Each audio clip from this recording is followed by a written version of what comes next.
More than 50 years after the disappearance of 15-year-old Mary Bastholm, police have found what they're calling possible evidence that she may be buried at a cafe linked to the serial killer Fred West. An excavation of the site in Gloucester will now take place following exploratory work. Let's speak to Geoffrey Wansell, who wrote the official biography of Fred West. Thank you very much for being with us again. I know we spoke to you last week when this story sort of first broke. And for those who didn't see you talking about it last week, just remind us why this cafe is so heavily linked to Fred West.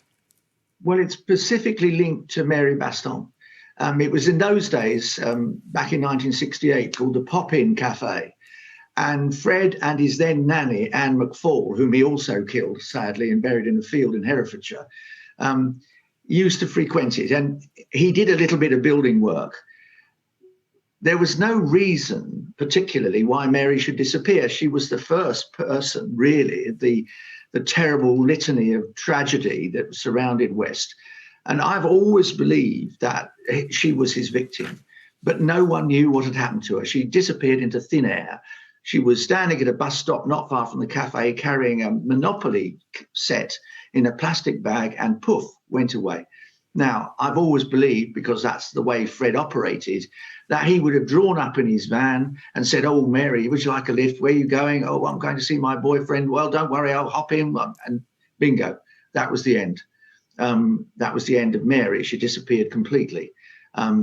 Now, Gloucester Police, to their eternal credit, did an enormous amount of searching for her, including putting divers into the docks to see if she'd been chucked into the River Severn.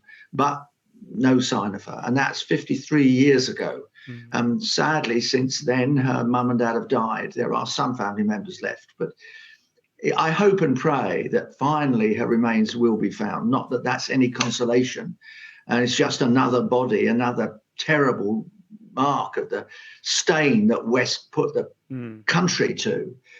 He was a vicious, evil, depraved man who showed no remorse, no sympathy, nothing. Although he presented as being the most amicable, likeable, cheery little chap with dirty fingernails and curly hair and a little smile and a little glint and a little twinkle, he was a very, very, very wicked man. In your sort of understanding of him and from those, interviews, what was it about him that meant he didn't give information about people like Mary Bastholm? Was he withholding information so he had a bit of power left? How did you sort of read the situation? Precisely right, Dan. Every serial killer, and Fred in that sense is typical of some serial killers, but most serial killers always want to hang on to a piece of information. It gives them power and control. Remember, Ian Brady never told anyone where Keith Bennett was. Poor Keith Bennett, 14-year-old with those wonderful little round glasses. West was exactly the same. Everyone who kills multiple times loves to keep the secrets about where precisely the bodies are. It's the most complicated thing about being a serial killer. What do you do with the body? And Fred's response to that was in many ways the most horrible. He would dismember the bodies and bury them in literally square graves and shove the remains of their bones and head into the grave. It was, sorry, it's not a breakfast time conversation, but so yes, I'm not surprised he didn't tell anyone about Mary Bastholm, but equally do not believe that this is a crime in which Rosemary West was involved. It was really before she and he were an item together. Okay, as you say, it's pretty grim. But Geoffrey, thank you very much for speaking to us again this morning. That's Geoffrey Wansell, who wrote the biography on Fred West. And just to let you know, Gloucestershire Police haven't told us or confirmed what exactly they have found, but they will start to dig up parts of that cafe linked to the serial killer Fred West.